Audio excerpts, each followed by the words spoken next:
जाने के बाद ब्रह्म ऋषियों की सभा में चर्चा हुई कि क्रोध बड़ा है या क्षमा। अगर हमारे साथ कोई दुर्व्यवहार करता है तो मुझे क्रोध से विजय प्राप्त करनी चाहिए या क्षमा से।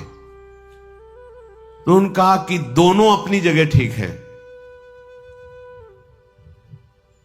ना तो सदा क्रोध ही करना चाहिए और ना सदा ही कोमल बने रहना चाहिए। विवेक पूर्वक देखना चाहिए कि इस समय आवश्यकता किसकी है, तेज धारण करने की या शांत होकर सहने की। जो इस विवेक को नहीं धारण करता है वो अपने सतमार्ग को खो देता है। अब आपके गुरु निंदा कोई कर रहा है, इष्ट निंदा कर रहा है, धर्म विरुद्ध आपके साथ व्यवहार कर रहा है, एक बार क्षमा करने का अवसर है। पहली बार जिससे मिले हो और वो गलती कर रहा है तो उससे क्षमा कीजिए। एक बार क्षमा, सावधान, अब दोबारा शब्द नहीं, एक बार क्षमा। अगर दोबारा तो आप में सामर्थ्य हो तो जबान बंद कीजिए, नहीं कान बंद कीजिए और वहां से निकल जाइए। दंड देने की सामर्थ्य अपने लोगों में नहीं है, क्योंकि ईश्वर दंडधारी है, हम उनके दास हैं, वो देख लेंगे। अपने को हट जाना चाहिए। उस सभा में, जिस सभा में अधर्म बर्ताव हो रहा है, यदि आप बैठे रहे तो उसी अधर्म के आप भी भागी बनेंगे। जिसमें संत निंदा हो रही, भगवत निंदा हो रही है, अगर वहां आप चुपचाप बैठे हैं, विरोध नहीं कर रहे हैं, तो वही पाप आपको भी लगेगा जो निंदा करने वाले को लगेगा। इसलिए या तो उठ के वहां से चल दें और या फिर उसका विरोध करें। सभा में खड़े होकर उसका विरोध करें कि आप ऐसा नहीं कर सकते। इसके करने से आप पाप से बच जाएंगे। अवसर देख करके कभी कभी शांत होना पड़ता है और कभी कभी भयंकर रूप भी धारण करना पड़ता है। इससे वो अपने परमार्थ को बचा लेता है। तुम्हें क्षमा का अवसर बताता हूं, जैसा मनीषी पुरुषों ने अनुभव करके सिद्धांत लिखा है। जिसने कभी तुम्हारा एक बार उपकार किया हो जीवन में, बड़े से बड़ा अपराध बन जाए तो उसको एक बार माफ कर दीजिए, क्योंकि उसने उपकार किया। कभी थोड़ा भी तुम्हारा हित किया है और उससे यदि अपराध बन जाए तो पहले के उपकार का स्मरण करके बिना दंड दिए उसे छोड़ देना चाहिए। जाइए आप, इससे तुम्हारा क्षमा बल बढ़ेगा। जिससे अनजान में अपराध हो गया है आपके साथ, उसे पता नहीं था, उसको क्षमा कर दीजिए। क्योंकि सबके लिए सर्वज्ञता सुलभ नहीं है। वो अज्ञानी है, अज्ञान के कारण अपराध बन गया तो क्षमा कर दीजिए। पर जिसको एक बार क्षमा कर दिया है और फिर वही अपराध तुम्हारे साथ कर रहा है, तो फिर उसके लिए क्षमा शब्द का प्रयोग नहीं, क्योंकि अब वो फिर तुम्हारे लिए बहुत हानिकारक हो जाएगा। उसके अपराध निवारण के लिए फिर कानून व्यवस्था है, धर्म व्यवस्था है। जो जानबूझकर तुम्हारे साथ बार बार अपराध कर रहा हो, उसको अब क्षमा करना ठीक नहीं है। ये शास्त्र आज्ञा करता है। एक बार क्षमा कर दिया शास्त्राबाहु अर्जुन को। बड़े क्रोध से भगवान परशुराम जी आए जब सुना कि जमदग्नि जी उनके पिता हैं, यहां से आश्रम का विनाश किया उसने और गौ आदि अपहरण करके ले गए। माता विलाप कर रही थी, तो उनका ऐसे समर्थ की मां विलाप कर रही, मैं इनका विनाश कर दूं। जमदग्नि जी ने कहा नहीं, पहला अपराध है, क्षमा कर दीजिए। हमारा बल क्षमा है। लेकिन उद्दंडता उनकी इतनी बढ़ गई कि उन्होंने वध कर दिया आकर दोबारा जमदग्नि जी का। फिर भगवान परशुराम ने क्षमा नहीं किया। अपने तेज बल से और फरसे के बल से पूरे वंश का विनाश, काट काट के पहाड़ लगा दिए थे। तो जो उद्दंड है, पाप पे पाप करता जा रहा है, उसके लिए क्षमा शब्द का प्रयोग नहीं है। उसके लिए दंड ही उसके लिए सही औषधि है। प्राणी कोई भी हो, यदि एक बार अपराध करे तो विचार पूर्वक क्षमा कर देना चाहिए। यदि जानबूझकर दोबारा अपराध करता है तो उसे, ये दूसरों के लिए नहीं, अपने लिए भी लागू है। एक बार हमसे गलती हो गई तो प्रभु क्षमा कर देंगे। जानबूझकर गलती करो और सोचो कि भाई नाम या किसी से हम, तो उसको फिर नामापराध के अंतर्गत माना गया है और विशेष दंड का अपराधी। जैसे आपसे अभी तक गलती हो गई, पापाचरण हो गए, गंदे गंदे खाद्य और शब्द, आपने सत्संग सुना और अब लो निशानी, अब ना नशे हो, और भगवान की शरण में हो गए तो सब माफ हो गया। लेकिन अब नहीं होना चाहिए। अगर फिर होता है तो सब जुड़ जाएगा ब्याज सहित। जो दोबारा बार बार अपराध करता है, उस अपराध के लिए दंड देने से ही उसका सुधार होगा, क्षमा से नहीं। अच्छी तरह जांच पड़ताल कर ले, और जब ये सिद्ध हो जाए कि ये अमुक बार बार अपराध कर रहा है, तो उसके क्षमा योग्य बर्ताव नहीं करना चाहिए, क्योंकि उसका सुधार हो जाएगा, उसके अपराध का दंड यदि उसे मिलेगा। कोमल स्वभाव और उग्र स्वभाव, ये दोनों होने चाहिए। अगर कोमल ही स्वभाव एकदम बनाए रखोगे तो फिर धर्म का भी पालन नहीं कर सकते हो। कई बार जैसे कहा है कि आपकी दृष्टि में पावर होना चाहिए। आप देख के मुस्कुरा दिए, आप ऐसे सरल ढंग से देख, कोई भी आपको बात करेगा, छेड़ेगा, परेशान करेगा। अंदर से भगवत चिंतन चल रहा है, सबके प्रति भगवत भाव है, लेकिन आपकी दृष्टि में बचाइए अपनी दृष्टि को, तो आपकी दृष्टि में सामर्थ्य आ जाएगी। ऐसे ही आप जो देखते रहते हैं, आपकी दृष्टि शक्तिहीन होती रहती है। संत अपनी दृष्टि को, तो जितना आप अपनी नेत्रेंद्रिय को बच, फिर आप देखेंगे तो सामने वाले के अंदर जो अपराध वृत्ति भयभीत हो जाएगा। दृष्टि में बहुत तक, सगर के जो 60,000 पुत्र थे, बड़ी मनमानी करके वो किसी ने घोड़ा बांध दिया था कपिल आश्रम में। भगवान कपिल देव जी तो अपने ध्यान में थे, बड़ी उद्दंडता शुरू कर दी आश्रम में। तो केवल देखा ही था, भस्म हो गए। संकल्प नहीं किया था, ऐसा शास्त्र में लिखा है। उन्होंने संकल्प किया हो जाओ भस्म, ऐसा कुछ नहीं, केवल देखा ही था, भस्म हो गए। उन्हीं के उद्धार के लिए तो भागीरथी गंगा जी का प्रादुर्भाव भूतल पर हुआ। तो सदैव कोमल स्वभाव नहीं रखना चाहिए। प्राय हमने महापुरुषों में भी देखा है, कभी कोमल बर्ताव तो कभी उग्र स्वरूप। उसे क्या होता है कि उद्दंड मनों पर अपने आप शासन होता है।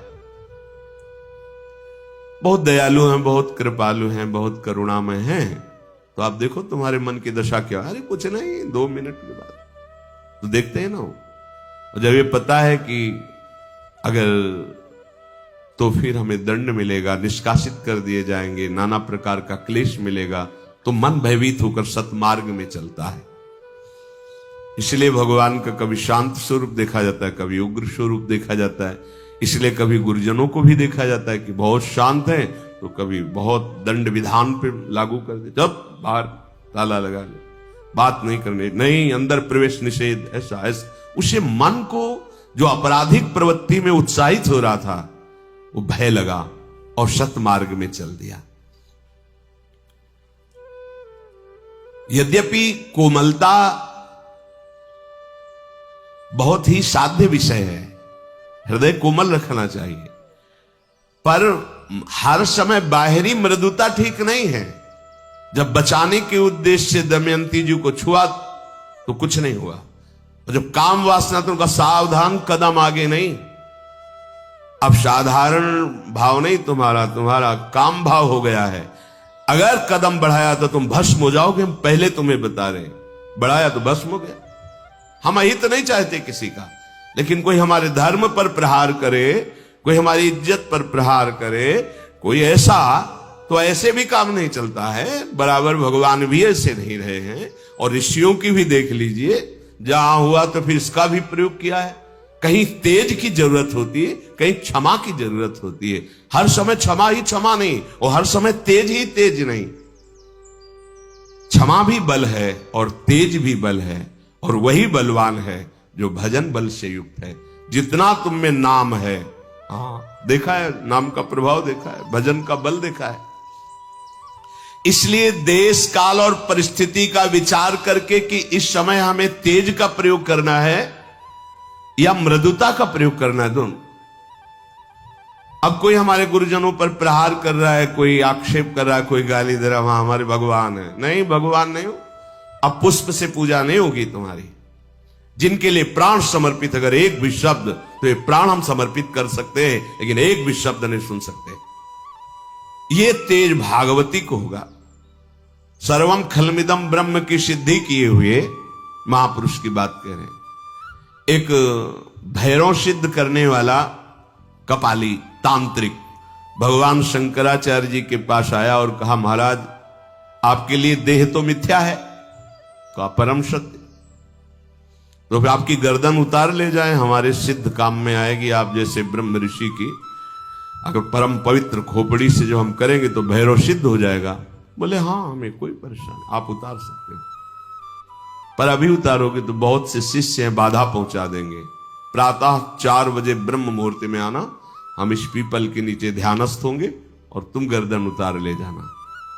सत्य बोले, कोई ऐसा नहीं कि कोई प्लानिंग, कुछ नहीं। ब्रह्मस्वरूप। जैसे दधीचि ऋषि से देवताओं ने प्रार्थना की कि आपकी अस्त्रियों से जो अस्त्र बनेगा उससे वृत्तासुर मारा जा सकता, अन्यथा नहीं।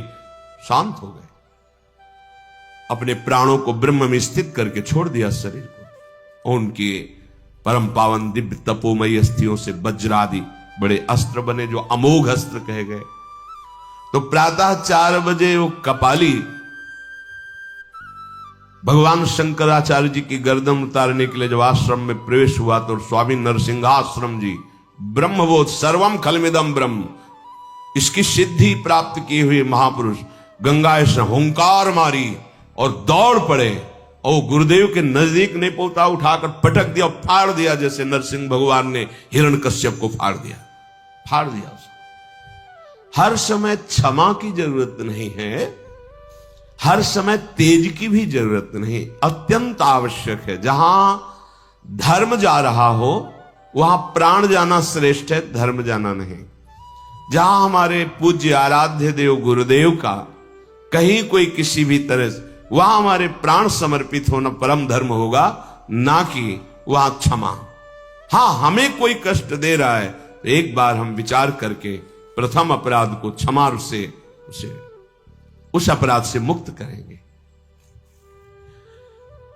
लोक में यदि उद्दंडता करने वाले पापी को क्षमा ही करते रहा जाए तो बहुत लोगों को भय प्रदान करेगा।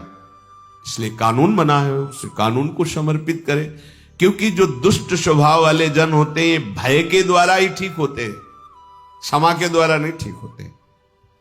कोई ऐसी बिरली घटनाएं होती हैं जो क्षमा से उनका परिवर्तन हो गया कि मैंने अपराध किया, इन्होंने क्षमा किया, उसका हृदय परिवर्तन हो गया। तो इसलिए महाराज आप सदैव क्षमा का ही आश्रय न ले। युधिष्ठिर से कहा कि आप सदैव क्षमा का ही आश्रय न ले। क्रोध, अगर इसको आप बार बार ही उत्तेजना में लाते रहेंगे तो ये क्रोध आपकी उन्नति को नष्ट कर देगा। दोनों बातें देखना है। ये जान लीजिए कि लोक और परलोक दोनों का नाशक क्रोध है। क्रोध जीतने से उन्नति होती है, क्रोध के वशीभूत होने से अवनति होती है। जो जितना क्रोध को अपने काबू में कर लेता है वो उतना ही परमार्थ पथ में आगे बढ़ जाता है। जगत में जो छोटी छोटी बातों में क्रोध करने लगते हैं उनका पतन हो जाता है। इसलिए उपासक को चाहिए कि सर्वनाशक इस क्रोध को पीना सीखे। जब गुस्सा आवे पीना सीखे। पीछे वर्णन कर चुके हैं। देखो, तेज और क्रोध में अंतर होता है। क्रोध होता है कामना के बाद और तेज होता है धर्म संबंध से। जब कोई धर्म का नाश कर रहा हो, जब कोई आराध्य देव, इष्ट देव, गुरुदेव आदि की बात हो, तो उस समय एक भागवतिक तेज होता है। और जब हमारी किसी वासना पर प्रहार होता है, हमारी इच्छा पर फिर जो क्रोध होता है, उसे पीना सीखना चाहिए। क्रोधी मनुष्य अधिकतर पाप में लग जाता है। अपने माता पिता को पीटते हैं, देखा है, ऐसा देखा है। क्रोध के वशीभूत होकर पूज्य जनों का अपमान करते हैं। क्रोध के वशीभूत होकर के जिनकी स्तुति करना चाहिए उनकी निंदा करते हैं, गाली देते हैं। क्रोधी मनुष्य समझ नहीं पाता कि क्रोध के लिए कार्य अकार्य का क्या निर्णय किया गया है। नहीं, बस क्रोध आया तो स्मृति का अपहरण कर लेता है। कामा संजायते क्रोधा, क्रोधा स्मृति विभ्रमा। क्रोध अगर अपनी चरम सीमा पे आ जाए तो अवध्य पुरुष की भी वो हत्या कर देता है। जिसकी पूजा में हमें तत्पर होना चाहिए उसका वो वध कर देता है। क्रोध अगर और बढ़ जाए तो अपने आप को भी आत्महत्या कर सकता है और यमलोक का अतिथि बनकर बहुत दुर्गति को प्राप्त होता है। क्रोध, इन दोषों को देख करके उपासक को चाहिए कि इस लोक और परलोक में परम कल्याण के लिए क्रोध को जीतना सीखे। जब तुम परमार्थ में आगे बढ़ोगे तो तुम्हारा अध्यात्म बल बढ़ेगा, तो उसमें तुम्हारे अध्यात्म बल को क्षीण करने के लिए माया ऐसी रचना रचेगी जिससे तुम्हें क्रोध आवे। घटना, व्यक्ति, ऐसा क्रोध, ऐसा देखा भी जाता है, बहुत जल्दी क्रोध आना। अपने और पराये दोनों के हित का विचार करके स्वयं चिकित्सक बनकर अपने क्रोध की चिकित्सा कर लेनी चाहिए। यदि मूढ़तावश तुम क्रोध पे क्रोध ही करते रहे तो तुम्हें क्लेश भोगना पड़ेगा, तुम्हारे सुकृत नष्ट हो जाएंगे। चित्त को वश में करना उपासक का परम धर्म है, पर जो क्रोध का ही वरण किए रहता है उसका चित्त जलता रहता है। ये बड़ा दुष्ट स्वभाव है।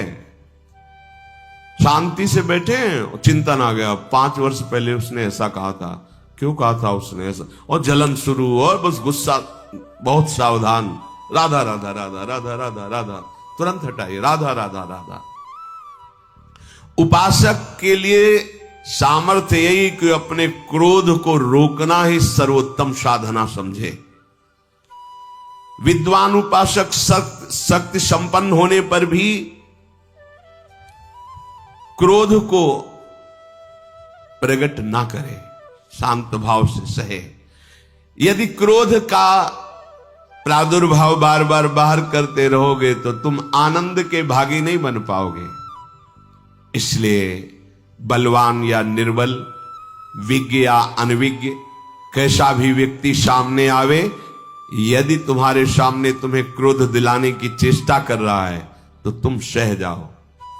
बात समझना, जहां ना सहने की बात कही गई वहां संत शंभु श्री पद अपवादा, कही सुनीता आस मर्यादा, काटी जीव तासु जो बसाई, श्रवण मुद न त चले पराई। भगवती उमा जी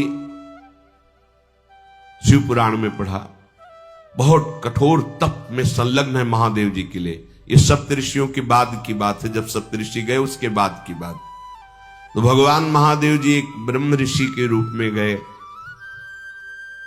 तो ये सिद्धांत है कि चाहे आप आसन पे बैठे हो, अगर आपका ध्यान बाहर है और आपको पता चला कोई संत आया है तो खड़े हो जाना चाहिए आसन से।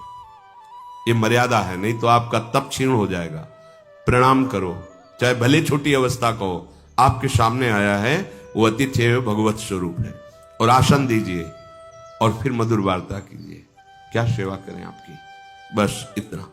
ऐसा ही भगवती ने किया, खड़े होकर प्रणाम किया, आइए विराजिए, क्या सम्मान करें, क्या स्वागत करें। होगा स्वागत की बात नहीं, हमने सुना महादेव जी को पति बनाना चाहते हो। हाँ, ये तो हमारा दृढ़ निश्चय है। तो क्या है उस भूत भावन में? चिता की भस्म लगाता है, भूतों का सरदार है, न कोई महल है न कोई व्यवस्था है। आप इतनी सुंदर, और उनको गले में मुंडों की माला, सर्प की माला, जटाजूट का बवंडर, भस्म लगाए घूमता है, उसको तुम पतिवरण करना चाहती हो? भगवती ने कहा बस बस बस। यदि आपको आतिथ्य रूप में स्वीकार ना किया होता तो पहली दृष्टि में ही तुम्हें भस्म कर देती। तुमने हमारे प्रीतम की निंदा की, बस अब अगर एक भी शब्द आप बोले तो आप परिणाम समझ सकते हैं। पर काहे को रुके, भगवान शिव थे। फिर शुरू कर भगवती ने कहा कि हमारे पिता हिमालय भी ब्रह्म ऋषियों का सम्मान करते हैं और हिमालय के आश्रय में ही रहकर वो सिद्धि प्राप्त करते हैं। इसलिए मेरा विचार हुआ कि जिसका आदर करना चाहिए उसको तो भस्म नहीं करेंगे, पर इन कानों ने शिव निंदा सुनी है, इसलिए मैं अपने शरीर को अभी भस्म कर। प्रकट हो गए मानो, नहीं बस बस महादेव जी, नहीं कोई और नहीं, मैं स्वयं हूं। मैं देख रहा था। कब तक देखते रहोगे? बोले बस अब लगन ही छटने वाली है। तो अपने आराध्य देव और इष्ट देव की कोई अवहेलना करे, धर्म की अवहेलना हो, और हम क्षमा क्षमा, ऐसा उस समय नहीं, ऐसा नहीं, फिर आप पतित हो जाएंगे, फिर ऐसा नहीं। लेकिन अगर हमारी कोई इच्छा के विरुद्ध तो हमें सहना चाहिए।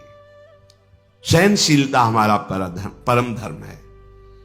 झूठ से सत्य बहुत ऊंचाई पर है, क्रूरता से दयालुता बहुत ऊंचाई पर है। तेजस्वी वही है जो क्रोध को भीतर ही भीतर शांत कर ले, जो उत्पन्न हुए क्रोध को अपनी विवेक बुद्धि से दबा लेता है, वही तत्वबोध प्राप्त करता है। सर्वम कल्मिदम ब्रह्म। क्रोधी मनुष्य ठीक ठीक समझ नहीं पाता कि उसे क्या करना चाहिए, क्या नहीं करना चाहिए। इसलिए सदाचारी उपासक को चाहिए कि जब मूर्ख लोग उसे निंदा करें, अपमानित करें, तो उसे क्रोध को दबाना ही परम तेज माने। बातुल भूत विवश मतवारे, ते नहीं बोले बचन बिचारे, तिनकर कहा सुनी नहीं काना, चल देना चाहिए। यदि कोई अपने को सतावे तो सहना चाहिए। यदि कोई औरों को सता रहा है, आप में बल है, तो फिर क्षमा नहीं, फिर रक्षा करो। पर आज का समय तो इतना विचित्र हो गया है कि सामने आपके कोई अत्याचार कर रहा है तो आप और पतली गली से निकलना चाहेंगे, सामने नहीं आना चाहेंगे। एक बार एक गाय, जो ट्रैक्टर के पीछे जोतने वाला यंत्र होता है, उसमें ऐसे जो फंसाया जाता है वो इतना होता है। तो एक नवीन गाय थी, उसका पैर पता नहीं क्यों उसमें ऐसे चला गया, और रात्रि में 11 बजे वापस होते थे यमुना जी की तरफ से, तो देखा कि वो फंसी उसमें। अब एकदम घबरा गए, तो 2-4 लोग जाते, उनका भैया अगर सहयोग करोगे तो इसको पकड़ के सीधा पैर को उठा दिया जाए तो टूटने से बच जाएगा। कोई आसपास हम, अब क्योंकि उतने बड़े वजन को कैसे उठाया जा सकता है, अब हम उसका पैर पकड़े कि अगर ऐसे वैसे हुई तो टूट जाएगा। नई बछिया थी, अगर 4 लोग वो सहयोग दे देते तो पैर ऐसे पकड़े जिससे वो इधर उधर नहीं कर पाए और उसे उठा लिया जाए, तो इतना ही पैर अंदर था। हम दौड़ते रहे, पर वो मारा झटका, ऐसे टूट गया पैर, वो ऐसे लड़खड़ा। कोई सहयोग नहीं देने वाला। आपको इसी रोड में कोई पीट रहा हो ना, तो हो सकता है कि मोबाइल से वीडियो बना लिया जाए मनोरंजन के लिए, पर उसको बचाया नहीं जाएगा। समय वीडियो बनाने में लगाएंगे, बचाने में नहीं लगाएंगे। ये धर्म कहता है कि यदि कहीं किसी असहाय को कोई ऐसा पीड़ा पहुंचा रहा है, उस समय क्षमा नहीं, परहित लाग तजय जो देही, संतत संत प्रशंसयते ही। किसी स्त्री को कोई सता रहा है, किसी असहाय को कोई सता रहा है, प्रार्थना करे, बल का प्रयोग करे, उसकी रक्षा करे। ये सब बातें अब अपने लोगों की सुसुख वांछा बुद्धि है, कौन झंझट में फंसे, चलो यार मरने दो। कोई किसी का एक्सीडेंट हो, तड़प रहा है, यार कौन इस झंझट में, नहीं, वो झंझट तुम्हारे साथ भी हो सकती है कभी। भगवान ना करे किसी को। अगर किसी को ऐसी संकट अव्यवस्था है तो आप अगर वाहन से हो तो पहला काम जो होगा, भगवान देख रहे हैं, पहला काम करो, उठाओ उसको, अस्पताल ले जाओ, उसकी पीड़ा की निवृत्ति के लिए उपाय करो, तो भगवान तुम पर प्रसन्न हो जाएंगे। उस समय नहीं, ये स्वार्थ बुद्धि नहीं होनी चाहिए। यदि कोई आपको सतावे तो क्षमा कर दे, लेकिन कोई असहाय को सतावे, अरे महापुरुषों ने अपने शरीर को, कबूतर आके गोद में गिर गया तो महाराज शिवी ने बाज से कहा तुम मुझे खा सकते हो, कबूतर को नहीं। कैसा भाव है रक्षा का। और यहां अगर कोई अपने घर में घुस के आ जाए कि मेरी रक्षा करो, और मारने वाला आ जाए तो दरवाजा खोल के हम उसको और धक्का देंगे, भैया हमसे मत बोलने, ले जाओ। धर्म का विचार ही नहीं रह गया, सुसुख वांछा इतनी बढ़ गई है, धर्म की बात नहीं रह गई। यदि हम सदैव क्षमा ही करते रहेंगे तो ठीक नहीं, और सदैव क्रोध करते रहेंगे तो ठीक नहीं है। इसलिए तेज और क्षमा अवसर पर किया जाए तो ब्रह्मवेत्ता तपस्वी जन कहते हैं कि वो दिव्य लोकों को प्राप्त होता है। इस प्रकार भगवत चर्चा हो ही रही थी कि सत्यवती नंदन भगवान व्यास देव जी वहां पधारे। कितना सुख मिल रहा है पांडवों को, दुर्योधन को तो वही भोग सुख मिल रहा है, राज सुख, और यहां एक से एक महापुरुष पधार रहे हैं। और ये सबसे बड़ा दुर्लभ लाभ है, यह लाभ शंकर माना। महापुरुषों का जब द्रवै दीन दयालु राघव तो साधु संगति। देखो कितनी कृपा है श्री कृष्ण की इन पांडव महाभक्त, एक से एक महापुरुष आकिद। हम आपसे सच्ची कहते हैं, भगवत साक्षात्कार के पहले ये सब बड़े महापुरुषों के दर्शन होते हैं, स्वप्न में, जागृत में, ऐसी दिव्यताएं, तब वो दिव्य भगवान के दर्शन का अधिकारी होता है। भगवान व्यास देव जी को आया देखकर पांडव उठकर खड़े हुए, उनकी अगवानी की, यथायोग्य पूजन किया। वक्ताओं में श्रेष्ठ भगवान व्यास देव जी बोले, युधिष्ठिर मुझे कुछ आदेश हुआ है भगवान का, इसलिए मैं शीघ्रता पूर्वक यहां आया हूं।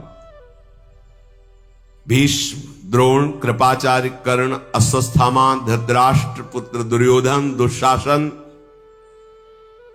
इन्होंने जो तुम्हें दुख दिया है, तुम्हारे मन में एक भय समा गया है, उसको दूर करने के लिए मुझे भेजा गया है। धैर्य पूर्वक सुनो और प्रयत्न पूर्वक उपाय करो।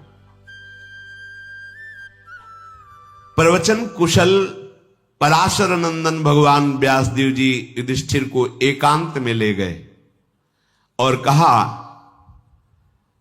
कि मेरे पास एक गुप्त विद्या है, प्रति स्मृति। ये ऐसी है कि इसका जिसके हृदय में कान के द्वारा पहुंच जाती है, वो किसी को भी देख सकता है, किसी भी लोक को, किसी भी देवता को, किसी को भी। तुम्हारा कल्याण हो। भगवान श्री कृष्ण तुम्हें बहुत प्यार करते हैं, इसलिए तुम्हें कोई पराजित नहीं कर सकता। मेरी दी हुई इस प्रतिस्मृति नामक विद्या को ग्रहण करो। उच्चारण नहीं किया, सभा से लेकर एकांत में उनको उपदेश किया उस विद्या का। ये मूर्तिमान सिद्धावस्था है, इसके लिए साधन नहीं करना पड़ता। ये जो उपदेश करते तत्काल तुम उसके योग्य हो जाओगे। उसका उपदेश एकांत में किया, यहां कहीं लिखा नहीं। मेरे समान हो जाओगे, जहां जाना चाहोगे वहां पहुंच जाओगे, जिसे देखना चाहोगे देख लोगे। ये बड़ी गुप्त विद्या है और भगवान के आदेश से मैं तुम्हें दे रहा हूं, जिसे तुम एकांत में अर्जुन को उपदेश करना। और अर्जुन दिव्यास्त्र प्राप्त करने के लिए महादेव, देवराज इंद्र, लोकपाल वरुण, कुबेर, धर्मराज, इनके दिव्य अस्त्रों को प्राप्त करेंगे। ये विद्या के कारण ही वो देख पाएंगे इनको। और जब ये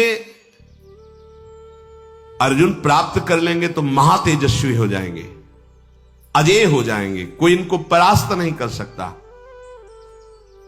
इंद्र, रुद्र, अन्य लोकपाल इन्हें अपने दिव्यास्त्र प्रदान करेंगे। अब तुम इस वन में मत टिको, यहां से आगे बढ़ो। क्योंकि यहां बहुत से सिद्ध महापुरुष रहते हैं, तुम्हारे रहने से आना जाना लगा है, उनको विक्षेप हो सकता है। महात्माओं का विक्षेप पड़ने से निश्चित हानि ही होती है। भगवान व्यासदेव जी ने कहा तुम्हारा यहां रहना ठीक नहीं है, क्योंकि तुम यहां रह रहे हो, लोगों का आवागमन हो रहा है, जो सिद्ध महापुरुष है उनको विक्षेप पड़ रहा है, और ऋषियों के भजन में विक्षेप पड़ना विघ्न होना है, तुम्हारे शुभ का, तुम्हारे पुण्यों का, पवित्रता का नाश होना है। इसलिए युधिष्ठिर, तुम इस तपोवन से बाहर निकलो, किसी और वन में जाओ, बहुत हो गया इस वन में रहना।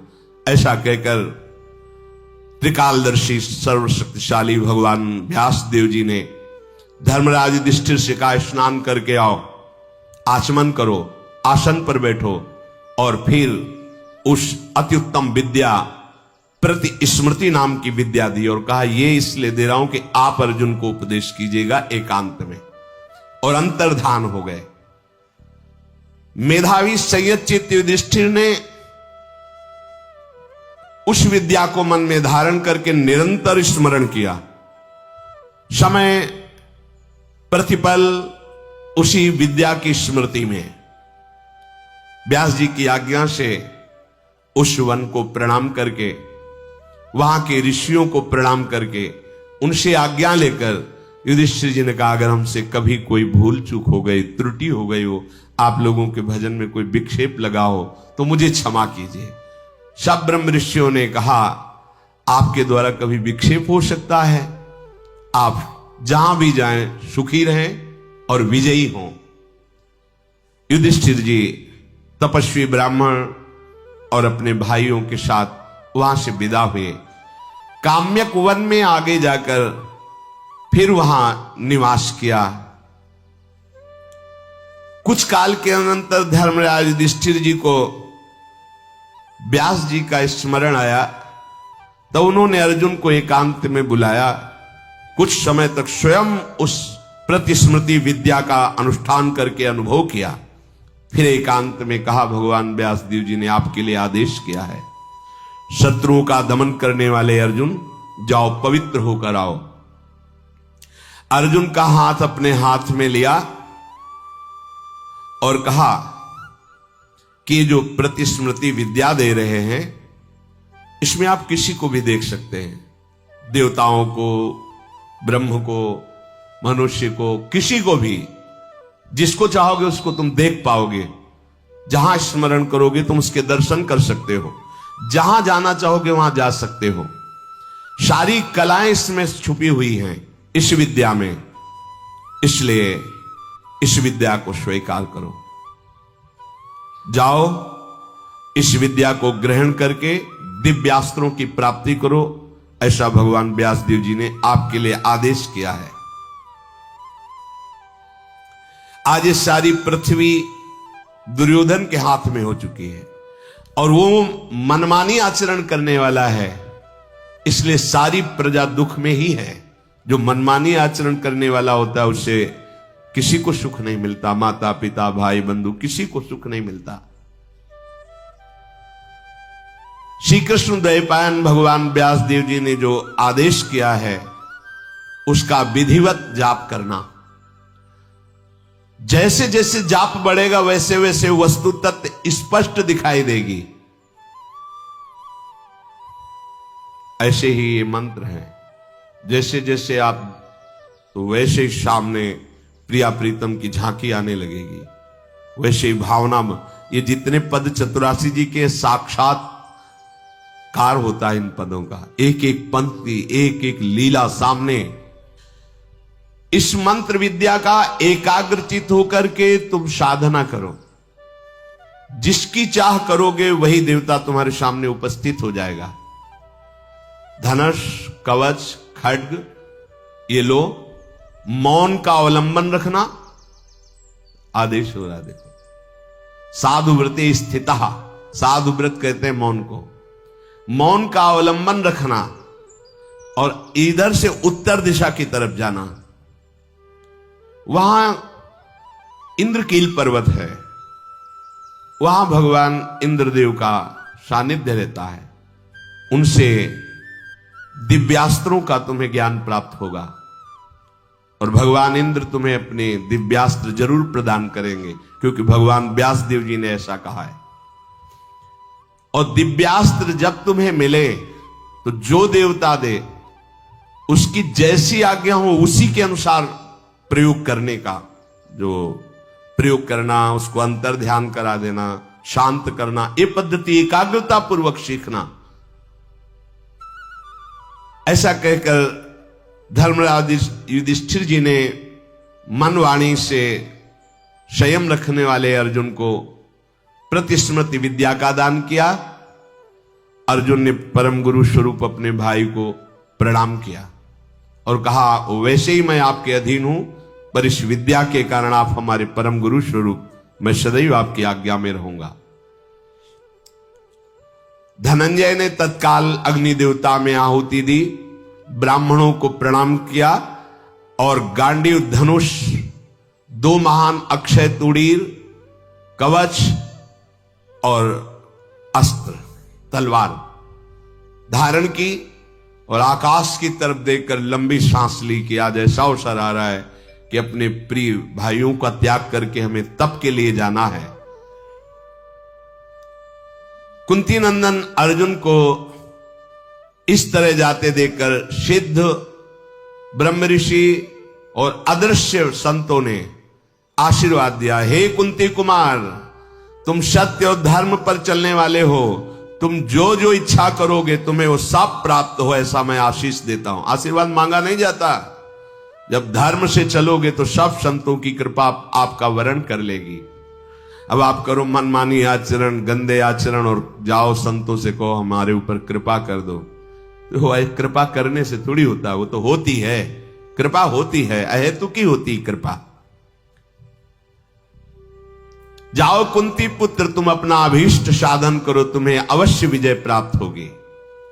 द्रौपदी ने कहा, मैं सदैव अपने प्रिय श्री कृष्ण के बल से युक्त हूं, इसीलिए मैं तुम्हें आशीर्वाद देती हूं अर्जुन, तुम हृदय में जो मनोरथ करोगे उन सब की प्राप्ति होगी। हे धनंजय, हिरी, श्री, कीर्ति, द्युति, पुष्टि, उमा, लक्ष्मी, सरस्वती, ये देवियां जो मैं कह रहे हैं उसका अनुमोदन करें, तुम्हारी सदैव रक्षा करें। तुम सदैव बड़े भाई का आदर करने वाले हो, धर्म से चलने वाले हो, इसलिए मैं प्रार्थना करती हूं कि वसु, रुद्र, आदित्य, मरुद्गण, विश्वदेव, साध्य, देवता, ये सब तुम्हारी रक्षा करें, तुम्हारे तप में कोई विघ्न उपस्थित ना हो। ऐसा द्रौपदी जी ने आशीर्वाद दिया। किसके बल से? श्री कृष्ण बल से।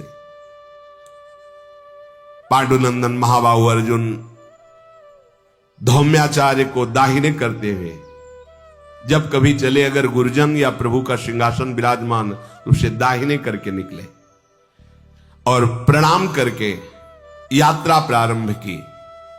प्रतिस्मृति विद्या का निरंतर स्मरण हो रहा है, जो व्यास देव जी से युधिष्ठिर जी को, युधिष्ठिर जी से अर्जुन जी को। आप चलते हैं तो आपके अंदर मंत्र निरंतर चलना चाहिए। अर्जुन महातपस्वी महात्माओं के द्वारा सेवित पर्वत मार्ग से आगे बढ़े, देव सेवित हिमालय पर्वत पर जा पहुंचे। उस स्मृति प्रतिस्मृति विद्या के प्रभाव से वायु के वेग के समान अर्जुन चल रहे हैं, जैसे वायु प्रवाहित होती है। एक दिन में ही हिमालय पर्वत पर पहुंच गए। हिमालय पर्वत से गंधमादन पर्वत को लांग करके ऐसे दुर्गम स्थानों को पार किया जहां अगर मंत्र न लिए होते तो वहां चल ही नहीं सकते थे। इंद्रकील पर्वत पर पहुंचे, सो एक आवाज सुनाई दी, तिष्ठ तिष्ठ, वहीं रुक जा, आगे मत आना। तत्काल अर्जुन रुक गए और देखने लगे आवाज कहां से आई। तो देखा एक वृक्ष के मूल भाग में एक वृद्ध महात्मा बैठे, उन्होंने रोक दिया, आगे नहीं। और बहुत ही ब्रह्म तेज प्रकाशित हो रहा है, सिर पर बड़ी हुई जटाएं हैं, कृष्ण शरीर है। अर्जुन ने प्रणाम किया, तुम कौन हो? यहां धनुष बाण और कवच तलवार धारण करके क्यों आए हो? यहां कोई भी शत्रु नहीं रहता, यहां तो सब सिद्ध महापुरुष रहते हैं। इन अस्त्र शस्त्रों की कोई आवश्यकता नहीं, यहां तो शांत ब्रह्म ऋषियों का स्थान है, आगे मत जाओ। अरे ये युद्ध भूमि थोड़ी है जो तुम वीर बन करके यहां आ रहे हो। फेंक दो ये धनुष, तरकस फेंक दो। अब तुम उत्तम गति को प्राप्त हो गए हो, जाओ जिस लोक को चाहोगे उस लोक का सुख भोगो। अर्जुन ने कहा कि नहीं ब्रह्मर्षि, ये साधारण धनुष नहीं, गांडीव धनुष है। ये साधारण तरकस नहीं, अक्षय तरकस है। और मैं किसी लोक सुख के लिए आ नहीं आया हूं, दिव्यास्त्र सीखने के लिए आया हूं। आपके बार बार कहने पर भी मैं ये वीर वेश या गांडीव धनुष त्याग नहीं सकता। तो हंसते हुए कहा, अच्छा तुम्हें किसी लोक के सुख की आवश्यकता नहीं? नहीं तो भला हो तुम्हारा, मैं कोई ब्रह्म ऋषि नहीं हूं, मैं देवराज इंद्र हूं। प्रकट हो गए। मैं देखना चाहता था कि किसी लोगों की सुख की आकांक्षा तो नहीं तुम्हारे अंदर। अर्जुन शास्त्र नेत्रधारी भगवान इंद्र को देखकर प्रणाम किया और कहा, प्रभु मैं आपके लिए ही तो आ रहा हूं, आपसे संपूर्ण दिव्यास्त्रों का ज्ञान प्राप्त करना चाहता हूं। मेरा मनोरथ पूर्ण हुआ, आप मिल गए। देवराज इंद्र ने कहा, नहीं नहीं, जब तक देवाधिदेव भगवान शंकर का तुम साक्षात्कार नहीं कर लेते तब तक मैं तुम्हें दिव्यास्त्र नहीं दे सकता।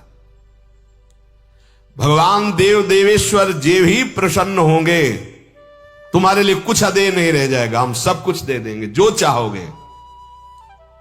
विश्ववंदित अर्जुन ने ऐसे वचन कहे, तुम्हें त्रिनेत्रधारी भगवान शंकर भूत भावन महादेव जी का तप के द्वारा आराधन करके प्रसन्न करना होगा, और जब वो अपना पाशुपतास्त्र दे देंगे फिर तुम्हारे लिए कुछ अदे नहीं है।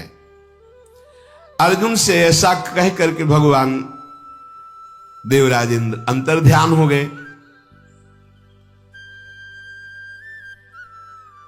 अब भगवान शंकर की आराधना के लिए उन्होंने मन में विचार किया कि देवाधिदेव कैसे प्रसन्न हो सकते हैं।